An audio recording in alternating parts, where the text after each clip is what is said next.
6 minutes. That's all the time the President of the United States has to decide whether to end the world. Not 6 hours, not 6 days, 6 minutes. From the moment sensors detect an incoming missile to the moment thousands of nuclear warheads launch in retaliation, just 360 seconds. Right now, as you watch this video, over 2,000 nuclear weapons sit on high alert, ready to fire, ready to erase entire continents. And 3 nations control them all. Rewind. But how did we get here? Let me take you back. January 28, 2025, Washington, D.C. The Bulletin of Atomic Scientists gathers for their annual announcement. The room is quiet, tense. They reveal the doomsday clock. 89 seconds to midnight, the closest to catastrophe in human history. Not 90 seconds, 89. 1 second closer than last year, 1 second closer to the end of everything. The scientists don't smile. They don't celebrate the attention. They look terrified. Because they know what most people don't, that we're living on borrowed time, that the systems designed to prevent nuclear war are failing, that the margin for error has never been smaller. And 3 nations, the United States, Russia, and China, hold the power to extinguish civilization faster than any plague, any asteroid, any climate disaster ever could. Let's start with America. July 16, 1945, New Mexico, 5:29 a.m. The desert explodes with light brighter than 1,000 suns. The Trinity test, the first atomic bomb. Physicist Robert Oppenheimer watches from 10 miles away. He later remembers a line from Hindu scripture, "Now I am become death, the destroyer of worlds." 3 weeks later, Hiroshima burns. 70,000 people die instantly. 3 days after that, Nagasaki vanishes. America became the first nation to split the atom, the first to weaponize it, the first to use it. And for 70 years, they've perfected the art of nuclear deterrence. Today, the United States maintains 5,177 nuclear warheads. About 1,770 are deployed, meaning they're loaded, armed, and ready to launch right now. Here's what that actually means. 400 Minuteman III missiles sit in underground silos across Montana, Wyoming, and North Dakota. Each one can reach Moscow in 30 minutes. Each carries enough explosive power to flatten a city. 14 Ohio-class submarines prowl the oceans invisibly. Each submarine carries 20 Trident missiles. Each missile carries 8 warheads. That's 160 warheads per submarine. Hidden, silent, unstoppable. 66 B-52 bombers and 20 B-2 stealth bombers can carry nuclear weapons anywhere on Earth. This is called the nuclear triad: land, sea, air.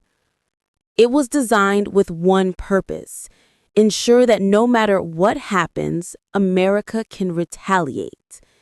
Even if every city burns, even if Washington is gone, even if the president is dead, someone, somewhere, will fire back. But here's what keeps military experts awake at night. The president has sole authority to launch nuclear weapons. He doesn't need approval from Congress, doesn't need agreement from his generals, doesn't need a vote. Just his word. And he has 6 minutes to give it. Here's how it works. A satellite detects a missile launch. Infrared sensors spot the rocket exhaust within 3 seconds. 3 minutes later, after multiple confirmations, the president is notified. He's handed the nuclear football, a briefcase containing launch codes and strike options.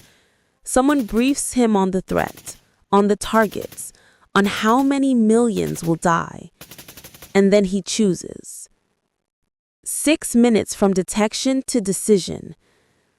The policy is called launch on warning. It means America doesn't wait to see if the attack is real, doesn't absorb the first blow, doesn't pause to think. The moment sensors confirm a launch, the counterattack begins. Because 33 minutes, that's how long it takes an intercontinental ballistic missile to travel from Russia to the United States. 33 minutes from launch to impact. But the president only gets 6 of those minutes to decide. After that, the missiles are already in the air, flying at 30,000 miles per hour. Impossible to recall, impossible to stop. Now let's talk about Russia. September 26, 1983. Serpukhov 15, Soviet Union, 12:15 a.m. Lieutenant Colonel Stanislav Petrov sits in front of a wall of computer screens. Suddenly, alarms scream. Red lights flash. The satellite early warning system detects 5 American nuclear missiles launching towards the Soviet Union. Protocol is crystal clear. Report the attack immediately. Soviet leadership will retaliate within minutes. Thousands of nuclear weapons will fly in both directions. Civilization ends. Petrov stares at the screen. 5 missiles. Only 5? An American first strike would involve hundreds, maybe thousands. 5 makes no sense. His computer insists they're real. His training demands he report. But his gut says something's wrong. He picks up the phone. False alarm, he tells his superiors. He was right. Sunlight reflecting off clouds created a sensor error. The missiles didn't exist. Petrov saved the world. The Soviet military reprimanded him for improper paperwork.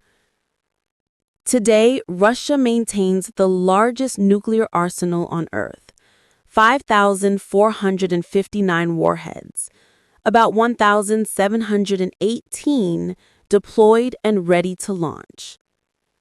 The numbers are bigger than America's, but the reality is more complicated. Russia inherited the Soviet stockpile in 1991. At its peak, the USSR possessed 45,000 nuclear weapons. Over 30 years, Russia dismantled 80% of them, not out of goodness, out of necessity. Maintaining tens of thousands of nukes cost hundreds of billions annually. Post-Soviet Russia couldn't afford it. Now they face a different problem. The war in Ukraine drained resources. Western sanctions blocked critical components. Modernization stalled. The RS-28 Sarmat, Russia's newest ICBM, faces persistent test failures. Serial production hasn't begun. Their submarine fleet shows progress. 7 new Borei-class boats carry modern missiles, but only a fraction are operational at any time. Their bombers, the Tu-160, remains impressive, but most are grounded for maintenance. The Tu-95 Bear, first flown in 1952, still flies nuclear missions 70 years later. But here's what makes Russia dangerous. Not their technology, their doctrine. President Putin revised Russia's nuclear policy in November 2024. The new doctrine lowers the threshold for nuclear use. Russia now reserves the right to use nuclear weapons in response to large-scale, conventional attacks on critical infrastructure. Read that again. They might use nukes to win a conventional war. During the Cold War, both superpowers maintained clear red lines. nuclear weapons deterred nuclear attacks.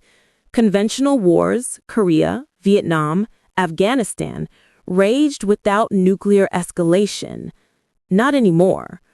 Russia implies it might use tactical nuclear weapons or smaller warheads designed for battlefield use to prevent defeat in Ukraine. In February 2022, Putin placed nuclear forces on high alert. In September 2022, he declared, "This is not a bluff." In November 2022, U.S. intelligence detected Russian discussions about potential nuclear use in Ukraine. CIA Director William Burns traveled secretly to Moscow. He warned Russia's intelligence chief that such action would trigger catastrophic consequences.